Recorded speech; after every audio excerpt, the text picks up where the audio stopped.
okay? So we are rounding out our presentation here, and we're going to start off with alternative delivery methods. We're going to start with Will Woods, who is the Alternative Delivery Program Engineer, and then Holly Pick, who is the Alternative Delivery / Risk Programs Manager. So take it away.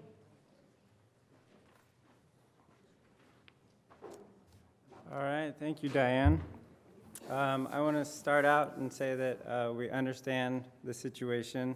It's very late in the day on day 3, and I looked at the agenda and I see that we're well north of 30 presentations you guys have listened to. So we're going to try to keep it exciting, which is why when we put our presentation together, we use this really cool new program called PowerPoint. Yeah. It's so easy to use, and you wouldn't believe how many words I can put on a single slide, which I know keeps it exciting and engaging for all of you. So Diane did such a good job here. I'll just skip over that and talk about what we're going to talk about with you today. So we're going to give you a quick introduction to the Alternative Delivery Services Program, or ADS. We're not the ads department, we're ADS. We're going to talk about the role that we play with you guys in the delivery of an alternative project. We're going to go through the actual steps for selecting and evaluating the different delivery methods, and then we're going to talk about the next steps if you are to choose an alternative delivery method. So everyone loves an org chart, right? And this is a rare updated org chart seen in the wild, which is very rare at ODOT, I've noticed.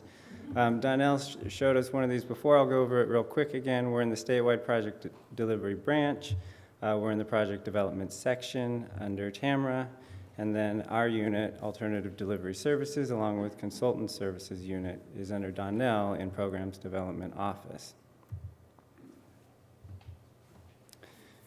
So what are we? Real quick, because we want to get to the stuff that I know you guys care about, which is your projects. But we're basically ODOT's alternative whenever you want to go any other route than low bid. So we offer the delivery method selection guidance, which means we not only have a whole bunch of information for you, but we're going to be there walking through the process of selecting your alternative delivery method. We're also the home of the alternative contract language, which means we've developed template language to use in your contract. So if you're going to use any of these alternative delivery methods, you're going to end up using our contract language, so we house that and maintain it. We're also constantly and continuously writing process and administration guidance because a lot of this is new. And if anybody's to go down this road, we want to make sure you have the proper guidance all the way through administration of a contract. And of course, there's exemptions. So if you go with any of the alternative delivery methods, you're using something other than a competitive bidding method, which means you're always going to have to get a state exemption. And depending on the method you choose, you'll also have to get a federal exemption. So our office provides the templates and the expertise to work through that process as well. So I just want to mention, because ADS isn't just alternative delivery, we also have the risk and VE and constructability review program. It's actually Zach Davis and Peter Kennedy over there, so they're actually going to tell you all about it right after this, so I'll just skip over that and leave it to the experts. Okay, so we should probably talk about what an alternative delivery method actually is. This screen shows you all of the available delivery methods at ODOT. The top one, design, bid, build, or low bid. We should all be familiar with that. We use that on most all of our projects.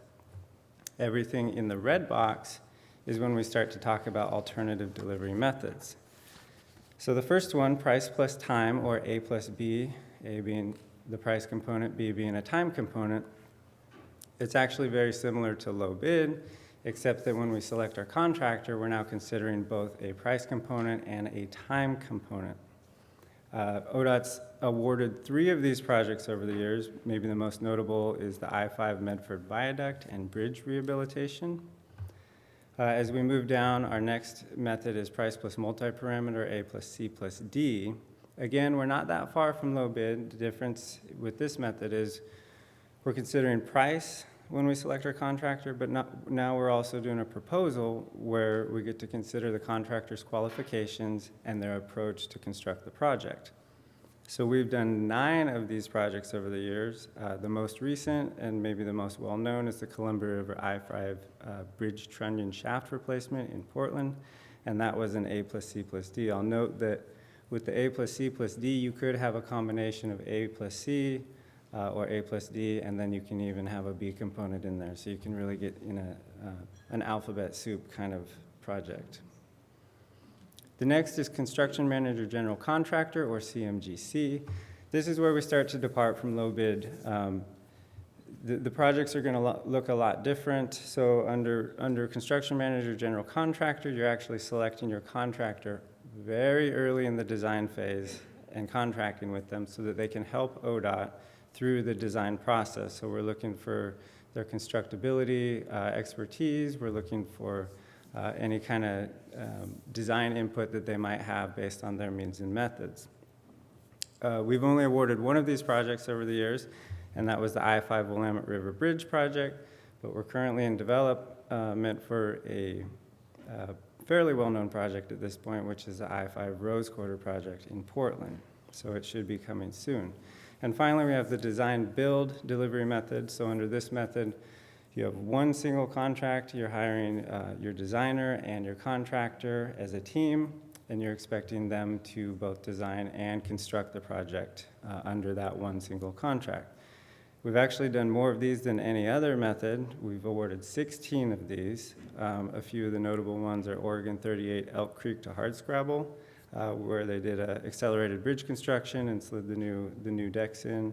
And then I-5 Elkhead Road to Knowles Creek, Bundle 508. Okay, this is what you guys probably came here for. When do you interact with us? When should you reach out to ADS?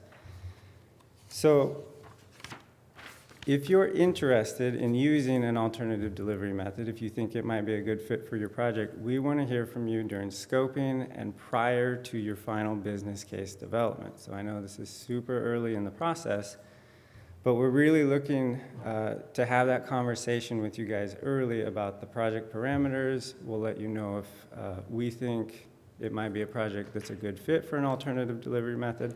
And this also allows you to get the proper funding for your project. So if you go down the route of one of these alternative delivery methods, you might have additional tasks for your consultants to perform, additional funding probably needed to perform those tasks as well. Ideally, we want to have selected the project delivery method by project initiation, and certainly no later than 15 or 20%. And that's because depending on the methods you choose, especially when you look at CMGC and design build, you sort of lose the benefit of those methods if you advance your design past 15 or 20% because you're looking for that contractor to give you input or to actually perform the design. So I'll say this is the ideal scenario. I know that some of you might be sitting out there and this is the first time you've heard of ADS or these alternative delivery methods. You might have a project you think might be a good fit. For those of you, please just call us. Let us know if you're interested, even if this isn't exactly the timeline that you're working on. One major limitation, however, is the time to PS&E for your project. So I'll give you the minimum timelines we've established at this point. If you're looking to do a CMGC project, you have to be at least 18 months out for PS&E because of the development time for the contract. For design build, you need to be at least 12 months out from PS&E. Price plus multi-parameter, that ACD, you're looking at 8 months from PS&E because you have to develop your selection criteria for your RFP. And price plus time, you need to be at least 6 months. So that's the least work, but still a significant effort. So everyone's favorite racetrack. This should be familiar to you guys at this point. And like I said, we're looking for that initial contact during the scoping or your business case development. So when you get a hold of us this first time at the initial evaluation, we can either do it in person or we can do it over phone. But we're really looking for your preliminary project information. So the information we would ask from you is a developed business case, not finalized, but developed, preliminary scope, schedule, budget for your project, the project type, and any goals, risks, or constraints you've identified at that point. Later, as we move into project selection, we're gonna do a more formal evaluation of your project to see if the delivery method that we previously talked about is really a good fit. So at this point, again, it could be in phone or over the phone or in person, but this time we're gonna send you a questionnaire, and this is a 50-question questionnaire asking about all the parameters of your project. And we use that questionnaire to populate our delivery method selection tool, which gives us sort of an objective look at your project and the parameters. After we look at it with the selection tool, we will schedule a project evaluation meeting. And at this meeting, we're inviting more stakeholders. We're inviting designers who should be familiar with the project or might be familiar with the project. And we're looking to really drill down into all the risks of the projects, all the constraints of the project, and make sure that the method that you're pursuing is the right method. So you see, we're trying to be careful about choosing the correct method because we want these to be successful projects when we go alternative delivery. Our final check-in will be during the project initiation phase. So this is really a validation about the evaluation that we had previously done, just to make sure that nothing has changed. So at this point, you should have a final business case. If any of the questions or the answers to the questions in the questionnaire have changed, we're going to want to rerun that through the tool. We should have a project charter at this point and a refined scope, schedule, and budget, as well as a list of risks, goals, and constraints for the project. So at this point, I'm going to hand it off to Holly Pick, who's going to actually walk you through the process for selecting a method. Thank you, Will. All right, so it's all about selecting a contractor, right? So in alternative delivery, it ends up being other than price. So this is one of the reasons why we have a little bit more questions about your project. In addition to the basic project questions, we tend to start asking questions like, how complex is your project? Are you doing like rapid reconstruction of a bridge, or do you want to? Is that something that you want to consider? Same with technical expertise.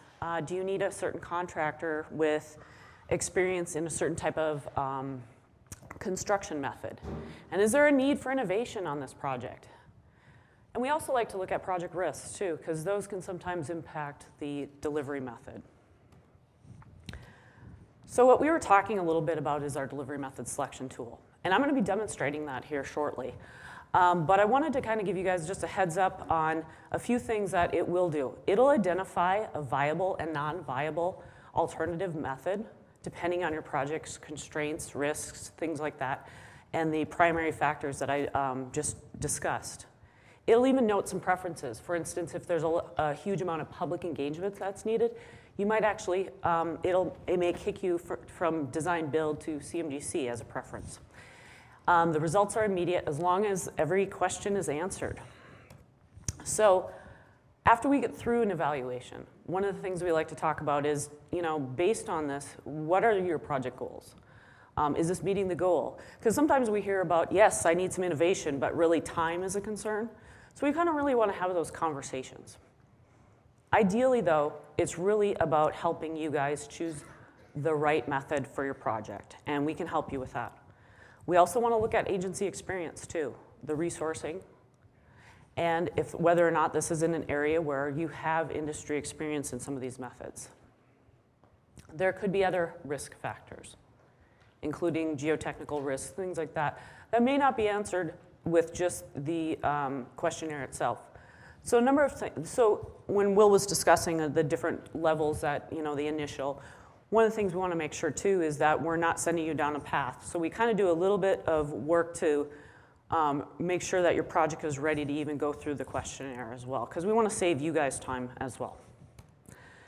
So when I go through this, this is kind of just one of the tabs of the selection tool that we have.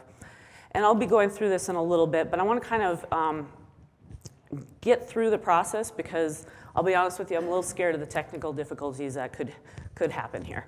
I know my limitations.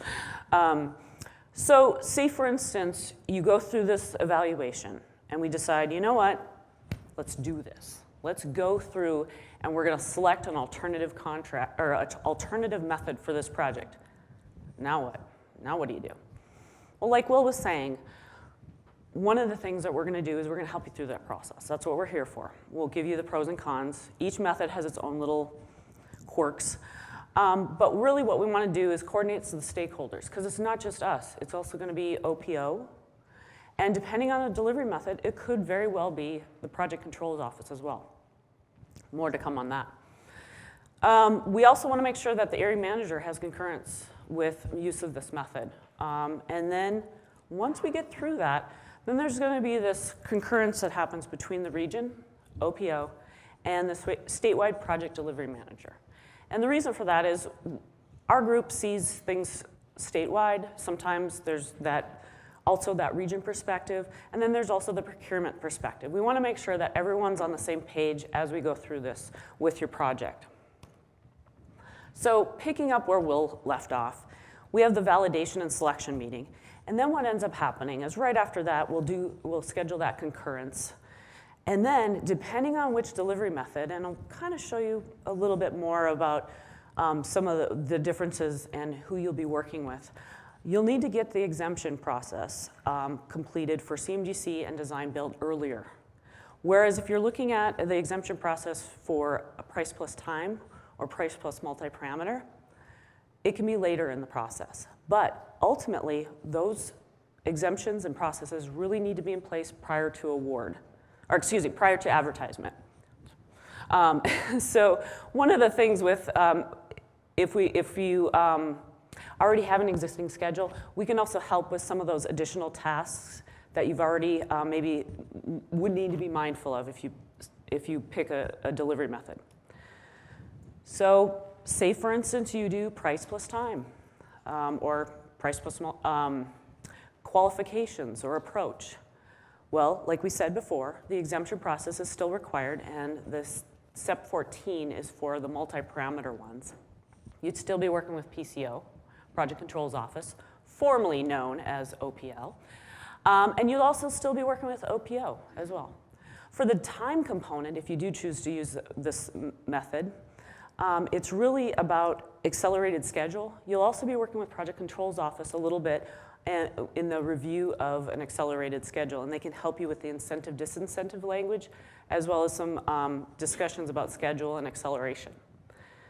You'll be working with OPO on the evaluation and scoring criteria, because remember, it's all about selecting a contractor other than price. So when you go through qualifications, it's very similar to how you might do that for an A&E. But what is constant is for for both of these methods, they're very similar to low bid, and so PCO and OPO will still be doing that liaison work with Department of Justice. Oh, and I should say too, is for that one, this is where ADS role is a little bit more behind the scenes, and this is probably where our journey will end with you guys as you go through that process. However, with CMGC and design build, this is where we play a little bit more prominent role, and PCO is more behind the scenes. You still have to do the exemption. We still work with OPO and ADS. You'll actually be working with Will on contract, agreement, and general provision language. The evaluation scoring criteria, again, will be handled by OPO, and both ADS and OPO will be working with DOJ to review any of that contract language. So with that, before I turn to questions, I'm going to go through the demo of the selection tool here. Alt-tab. Nope, nobody saw that. No break time. You already had a break. Just kidding. All right, so for some of you, like I think Jeff, you actually recently took a look at this, you just recently evaluated a project. This isn't your project. This is the, well, actually, this is the, hold on. No. No. I'm working on it. I've got it. I just need to hit tab again. There we go. So this is going to be the Candy Corn Lane paving project in Halloween City, Pumpkin County. right? It has nothing to do with the time of the year. Okay, all right. So one of the things that we like to do, again, is we ask lots of questions. But we do that for a reason, because we want to get to the bottom of what can we help you with, how can we help you select the best method for your project, given the constraints, the risk, all that stuff. So this is our delivery method selection tool. This is something that we utilize to help you pick your projects that could be alternative delivery methods. So we have a couple of different tabs. So in this case, for this demonstration, we're going to do a price plus time. So we've pre-populated some of this stuff. So if you'll notice right here, a number of these things are things that we've actually kind of gathered from all the information that you've given us. Like it's in Halloween City and Pumpkin County. But what we do need from folks is the time, the cost of the project, key number, and some general information. And what that does is it starts it on a pathway to start evaluating the project. So some project types are better suited for a delivery method. Some aren't, but there's a few. So this is really one of the more important things to do is project category. It's also important to show the level of design. And the reason for that is if you're thinking about doing design build and you've already moved all the way through the design process, you've lost the opportunity for innovation. So we want to ask those simple questions to say, hey, where are you at on the project? Doesn't mean you can't do alternative, it just means you may not be able to do some of them. So we look at design resourcing. We look at, is it fully funded for design and construction? Because you may have to obligate construction funds sooner if you're doing design build or CMGC. So that's something to consider. So in this case, we've got all these questions, and our group will fill them out, help fill that out based on the project information. And then as it goes through this, based on the inputs that this pretend project team gave us, it's going to actually have us, instead of going to design build or CMGC, it's going to actually just skip those and go to price plus time and multi-parameter. Why, you ask? Well, I'll tell you. Because this is a resurfacing project, and that's a primary category. It's not a good fit for design build. I don't know, have you guys ever seen any resurfacing projects that are design build recently? Innovation. But this is something to pay attention to. A secondary category is the widening part of that. So with that being said, let's migrate over to the price plus time multi-parameter tab. Now this is where we start asking questions about the B component. The B is time. C component is qualifications. And D is the contractor's approach. Do you need specialized qualifications? Is there means and methods, something that you need to do outside of our standard low bid process? Are there road closures? Do you want to minimize those? Can you minimize that? Can the contractor control their schedule? Or do you have a lot of third-party interfaces that the contractor may lose control of the schedule? All those questions, and based on that, will result in providing an output, like I was talking before. So in this case, for this demonstration, we have, based on the questions, price plus time, and the D component. And that just happens to be because I clicked on, yeah, I'm interested in the approach. Normally, on a project surfacing, it wouldn't be a big deal. But because there's road widening and a segment of this project, for example, you could look at doing an approach to that particular amount of work and hiring a contractor specifically for that. So, what does this mean for you? Well, we have to have certain justifications to do alternative delivery. One of the things that we'll help you with is, based on all the inputs, this will kick out an output, and then you can helps you use this as a justification for part of the exemption, talking to upper management, talking to your area manager. We can help facilitate the information as well. But generally speaking, when we also, in the next demonstration I'm going to do for CMGC and design build, it also will even highlight preferences. And I'll go to that right now in my new, yes, it worked. All right, so David S. Pumpkin's Bridge Reconstruction, for those of you who are SNL fans. Nobody? Okay, that's fine. Again, Halloween City, they got a lot of work this year. This happens to be a bridge replacement, new bridge, safety upgrades. Brand new bridge. We've got a healthy budget of about 60 million or more. And just like the other tab, we just fill out this information, help you fill it out. We'll do a little bit more reconnaissance into your project-wise file and look at some type, size, and location information as well. So this is, again, where we get to, okay, what kind of project is this? It's bridge. It's a bridge replacement. And then there's some minor overlays, including, and then bridge improvements. So as we go through this, we're looking still at what type of phase this is in. In this case, this particular project at this point in time is way early in the design phase. It hasn't even gotten to DAP. It's still at the EA, EIS phase. So it's early on. We look at design resourcing, what the plan is for that. And ultimately, one of the things that Will was mentioning early on is the estimated months to the PS&E. In this case, we got some time. So we go through that, and again, this tab is really just all about filtering it to the next. Is this going to be, is this good? Does it have technical elements? Are you looking at time? Do you need complete design requirements? Do you have rail? We're also asking questions about Taro, too, because it does make a difference, especially if you have a project that is going CMGC or design build. We got to get that information in the contract earlier. So based on this assessment, it tells us, okay, head to design build and CMGC.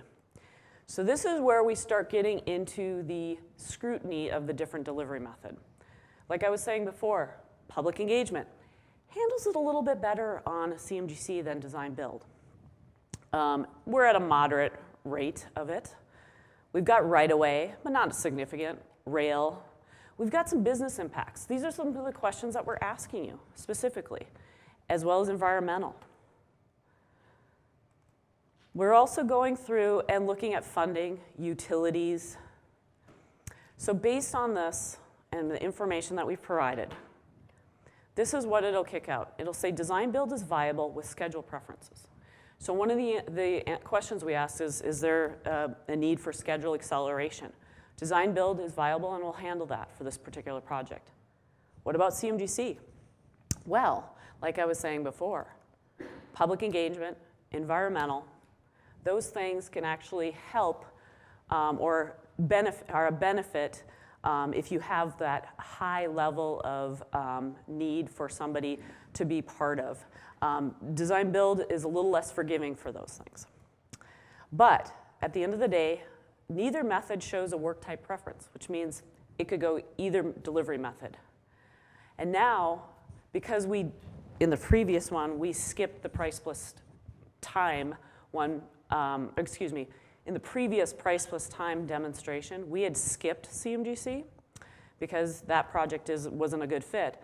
But in this case, now we're going to go through the price plus time.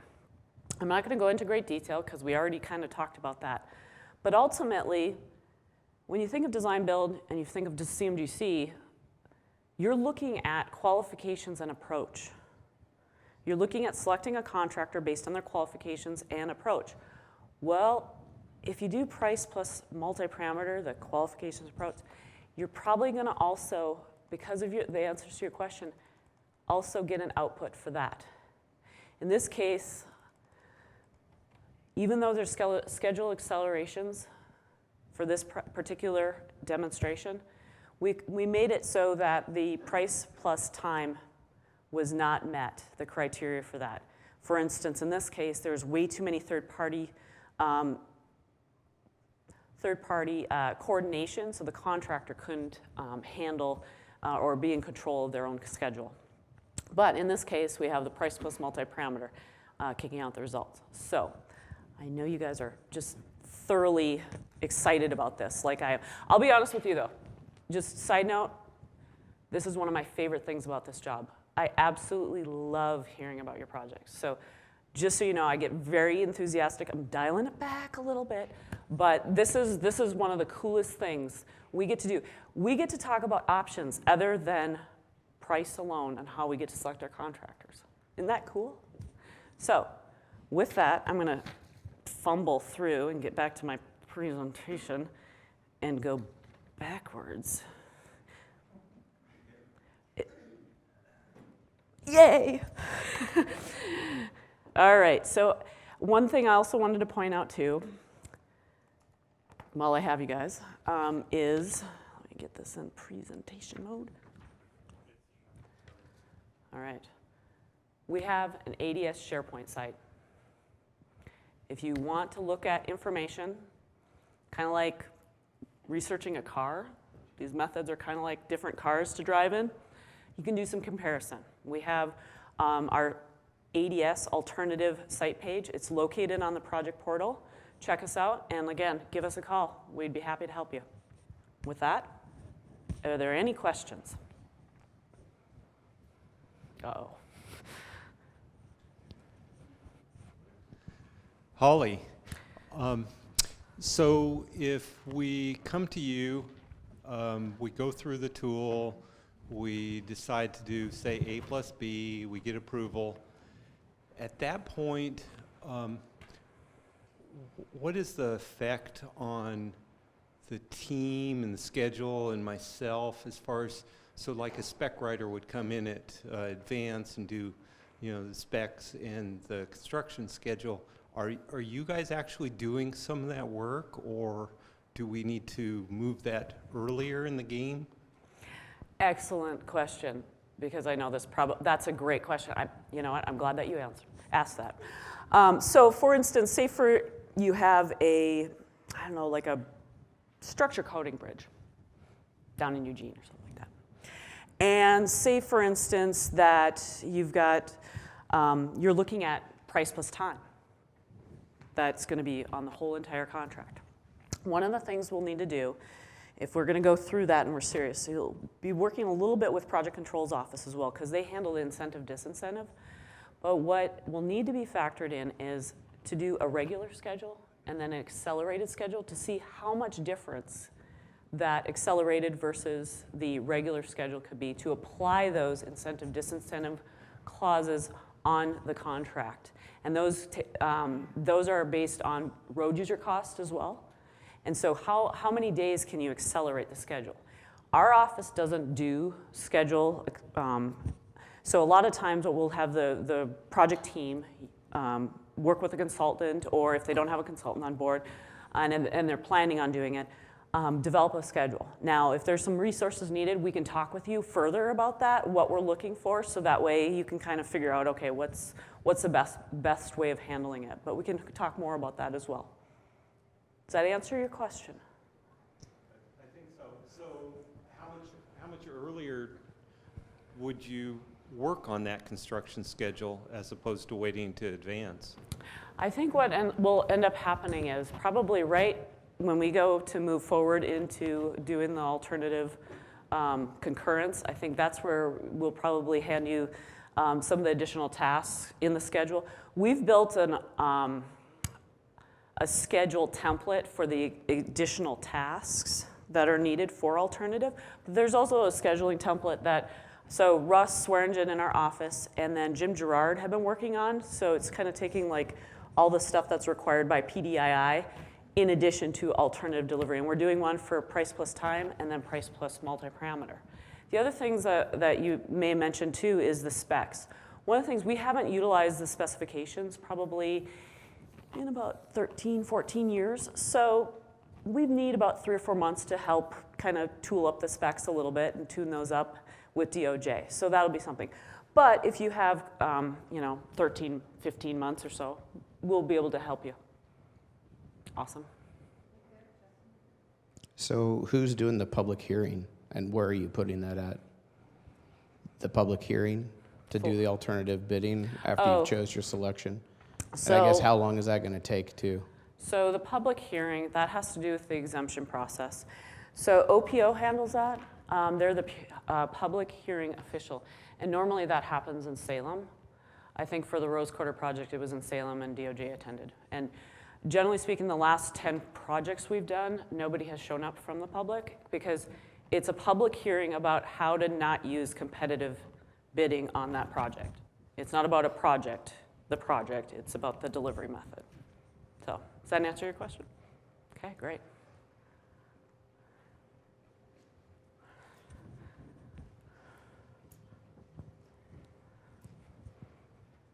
I've done a couple of these on the public side, no, the private side, sorry, and well, I don't recall all the details exactly, but my question is, with ODOT, I'm wondering what organization is responsible for final approval of whether or not that alternative method is approved? And in the case of the private sector, it seemed like that was a separate organization at the state. Besides, does ODOT do that here? What? Are you talking about approvals, or I guess I'm talking about approval, yeah. So we're calling it a concurrence when it comes to use of the delivery method at the end of the day. But when we're talking about complying with the law and doing the exemption, that's something else. So if is that the question? Well, just use your example. You had one that you felt it was suitable to use CMGC for in your presentation. So you go through the process, and who gives the final word, yes or no, on whether or not you can use CMGC for that project? What organization, what person? Okay, so that's a good question. That gets back to that slide that I had over here. So they submit the request to us, and I kind of blazed through that. We'll work with the stakeholders. It's really area manager concurrence. So say, for instance, if you're interested, yep, we need to do this. This is gonna do it for us. You get your area manager's concurrence, and then we'll set up a concurrence meeting with DOJ, OPO, ADS, PCO, and others. And then really, there's just a concurrence letter that's signed by the region manager, the OPO operations and construction manager, Marie Wright's position, and the statewide project delivery manager. And it's a concurrence to move forward. Does that answer your question? Mm-hmm. All right, great. Other questions? Okay. Holly, and Will, that means that you did a great job. We don't have that many.